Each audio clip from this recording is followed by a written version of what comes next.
नमस्कार दोस्तों, stock movers में आपका स्वागत है। दोस्तों, आप हमारे चैनल पे नए हैं तो हमारे चैनल को सब्सक्राइब एंड बेल आइकन को हिट जरूर कर लें। आज हम बात करेंगे मझगांव डक के बारे में। इस कंपनी से रिलेटेड मैंने बहुत सारे वीडियो बनाए दोस्तों।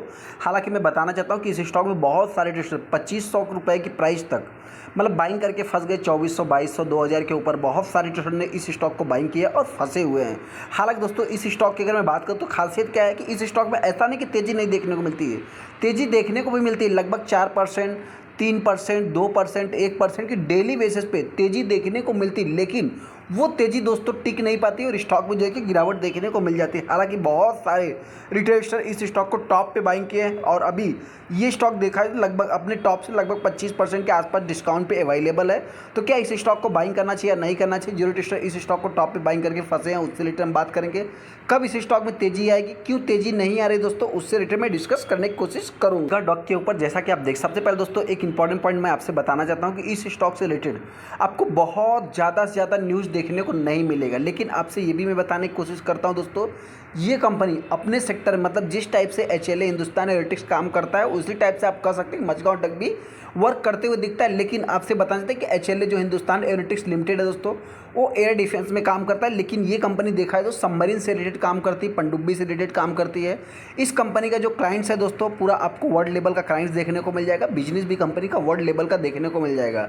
एक इंपॉर्टेंट पॉइंट दोस्तों मैं आपसे और भी बताने की कोशिश कर रहा हूँ, जैसा कि मतलब बहुत सारे इन्वेस्टर इस स्टॉक में जो फंसे हैं उनसे इतना ही कहना चाहता हूँ, ये कंपनी कोई छोटी मोटी कंपनी दोस्तों 250 साल पुरानी कंपनी है। इनकी अगर मैं मैनेजमेंट की बात करूँ तो वो क्या कहते हैं दोस्तों कि जो भी कंपनी है मार्केट में जो वर्क कर रही है, इतनी पुरानी कंपनी अपने आप को अगर वो बचा के रखे तो भी बहुत बड़ा इंपॉर्टेंट है। ये सबसे खास बात माना जाता है। हालांकि इससे रिलेटेड मैं वीडियो बनाने की कोशिश करूंगा, अभी मैं बहुत ज़्यादा डीप में जाने की कोशिश नहीं करूँगा। जैसा अगर आप आज के दिन भी देखें दोस्तों तो स्टॉक में एक तेज़ी देखने को मिलती है। हालांकि आज के दिन स्टॉक ने एक हरे निशान में क्लोजिंग दिया है। यहाँ पे अगर आप देखेंगे तो स्टॉक प्रीवियस क्लोजिंग से गैप अप भी ओपन होता है और 1-2% के आसपास स्टॉक में तेज़ी देखने को मिलती है। वापस साइडवेज पैटर्न, अचानक से स्टॉक में गिरावट, और आप कह सकते हैं कि इसी टाइप से आज के दिन मार्केट में बहुत सारे स्टॉक ने वर्क किया है।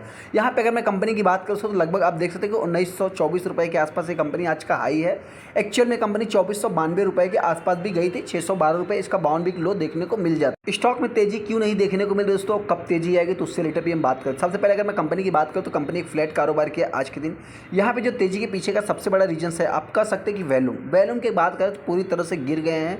इतना कुछ खास मतलब स्टॉक में वैल्यूम बन नहीं रहे, जिसके कारण आप कह सकते हैं कि स्टॉक में तेजी या गिरावट की बात करें तो एक फ्लैट कारोबार कर रहे हैं। यहाँ पे अगर मैं एक इंपॉर्टेंट पॉइंट की बात करूँ दोस्तों, देखिए सबसे पहले तो जिस हिसाब से माल इस स्टॉक में उठाया जा रहा है वो भी आप एक अपने आप में कह सकते हैं कि पॉजिटिव मान सकते हैं। हालांकि दोस्तों अगर मैं कंपनी की बात करूं तो कंपनी का जो मतलब हाई देखने को मिलता है 2024 में ही देखने को मिलता है, मतलब बहुत ज़्यादा दिन दोस्तों। एक इंपॉर्टेंट पॉइंट ये भी है कि होता क्या है, कभी भी कोई भी रिटेल इन्वेस्टर किसी स्टॉक को अगर टॉप पे बाइंग कर लेता है तो ये सबसे बड़ा इंपॉर्टेंट पॉइंट है दोस्तों कि बहुत ज़्यादा उसके पास पेशेंस नहीं रहता है। 2 महीने ही बीते हैं, आप देख सकते हैं 16 जनवरी को कंपनी का हाई 2400-2500 के आसपास देखने को मिला और अभी कंपनी 2 महीने 2.5 महीने के आसपास एक फ्लैट कारोबार कर रही है। मतलब 25% देखिए, 20-25% डिस्काउंट पे अवेलेबल है, तो ये कंपनी किसी भी समय 20-25% पूरी तरह से कवर भी कर लेगी और आपको मालूम भी नहीं करेगा, एक सडनली तेज़ी देखने को मिल जाएगी। हालांकि दोस्तों उससे रिलेटेड मैं आगे डिस्कस करने की कोशिश करूंगा, लेकिन मैं इतना ही कहना चाहता हूं कि जो भी टेस्टर मतलब किसी भी स्टॉक को टॉप पे बाइंग करता है, थोड़ी सी उनके प्राइस से अगर डिस्काउंट पे वो कंपनी अवेलेबल हो जाती है तो उसको फिर ऑरिजिन करने के बारे में या उसके बारे में डिटेल्स जानकारी जुटाने के बारे में नहीं सोचते दोस्तों। वो कंपनी में गिरावट क्यों है, मैं फंस गया, यही सारा कहते हैं। हालांकि बहुत सारे टेस्टर कमेंट भी करते हैं कि मुझे 25,000 का लॉस है, मैंने 2300 पे खरीदा, 2400 पे खरीदा। मैं उनसे इतना ही कहना चाहता हूं दोस्तों, कंपनी एकदम बेस्ट है, आप चाहे तो लॉन्ग टाइम के लिए होल्ड करके चल सकते हैं। इस कंपनी की बात करें तो इसके पास ऐसा नहीं सबमरीन से रिलेटेड काम है दोस्तों। कंपनी विसल जहाज भी बनाती है और बड़े बड़े मतलब पनडुब्बियों की बात करें तो उससे रिलेटेड काम करती है। रिपेयरिंग से भी रिलेटेड इस कंपनी के पास काम है दोस्तों।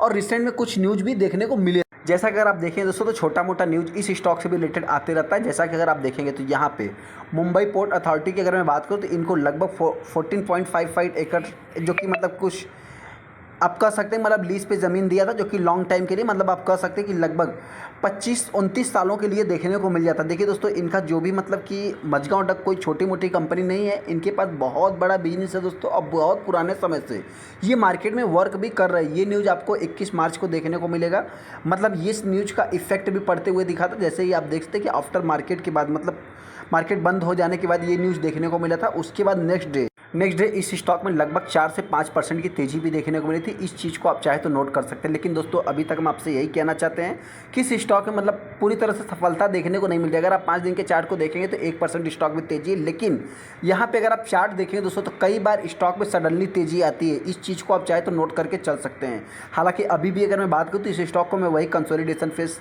एक फ्लैट कारोबार करता हुआ मान सकता हूँ। हालाँकि यहाँ पर आप देख सकते हैं कि 10 से 11% कंपनी डाउन है। 6 महीने में देखेंगे तो 13 से 14% के आसपास कंपनी डाउन है। लेकिन अगर इसको मैं थोड़ा सा ऑल टाइम हाई से इसका जो कंपनी का देखने को मिलता है उससे अगर मैं कैलकुलेट करने की कोशिश करूं तो आप कह सकते हैं कि लगभग 20-25% के आसपास से कंपनी एग्जिट डाउन होते हुए दिख रही है।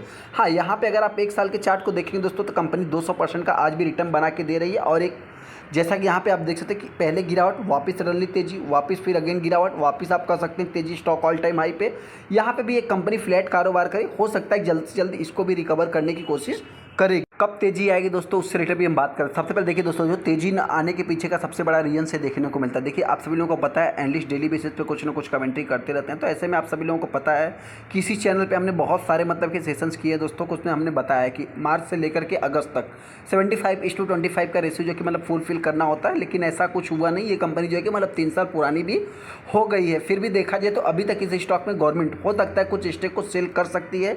तो इसी कारण आप कह सकते हैं दोस्तों कि यहाँ पे ज़्यादा से ज़्यादा प्रमोटर, उसके बाद एफआईज और आप कह सकते हैं फिर डीआईज इस स्टॉक में बढ़ते हुए दिख रहे हैं। हालांकि अगर मैं पब्लिक की बात करूं तो पब्लिक भी पीछे नहीं है, मतलब ज़्यादा से ज़्यादा इंटरेस्टेड होते हुए दिख रही है। ऐसे में जो भी रिटेस्टर इस स्टॉक को बाइंग करना चाहते हैं, जो भी रिटेस्टर इस स्टॉक को टॉप पे बाइंग करके फंसे हैं, उनसे इतना ही कहना चाहते हैं दोस्तों, ये स्टॉक एकदम बेस्ट है, कंपनी एकदम बेस्ट है, इनके मैनेजमेंट एकदम पॉजिटिव है दोस्तों। और वो भी मतलब कि ऐसा क्लेम भी करते हैं कि कोई भी कंपनी इतनी पुरानी हो, 250 साल पुरानी अगर कंपनी है दोस्तों, मतलब उनका जो मानना है कि बहुत ही कम कंपनियां ऐसी मिलती है। अगर मैं बात करूं तो 0.5% वो क्लेम करते हैं कि 5% ही 250 साल 300 साल पुरानियां जो मतलब पुरानी कंपनियां वर्क कर रही हैं आज के डेट में, नहीं तो बहुत ज़्यादा से ज़्यादा कंपनियां ख़त्म हो गई। उस हिसाब से देखा जाए तो ये कंपनी बहुत ही ज़्यादा से ज़्यादा पॉजिटिव होते हुए दिख रही है। हालांकि दोस्तों हो सकता है कि स्टॉक में अगर तेज़ी देखने को मिलती है तो मेरे पॉइंट से ये कंपनी 2000 के लेवल को अभी तोड़ेगी, तभी एक अच्छी खासी तेज़ी देखने को मिल सकती है। लेकिन देखा जाए तो इतना कुछ खास नहीं, फिर भी ये कंपनी वही 1800 से 1900 के बीच में ट्रेड कर सकती है। जिसके पास भी दोस्तों आप चाहे तो लॉन्ग टाइम के लिए होल्ड करके चल सकते हैं। जो भी इंटरेस्ट इस स्टॉक को बाइंग करना चाहते हैं करंट प्राइस पे आप बाइंग कर सकते हैं। हालांकि हमने वर्स्ट कंडीशन में इस स्टॉक का टारगेट प्राइस लगभग 1500 रुपये दिया है, लेकिन अभी तक ये कंपनी आई हुई नहीं है। तो जो भी इंटरेस्टर बाइंग करना चाहते दोस्तों, मेरी तरफ से कोई भी कमेंट मतलब रिकमेंडेशन नहीं रहेगा। आप अपने मन का मतलब कि आप अपना खुद का डिसीजन लेकर के फिर चाहे तो आप डिसीजन ले सकते हैं। चलिए इस तो वीडियो को लाइक कर दें, चैनल को सब्सक्राइब कर लें। थैंक यू दोस्तों।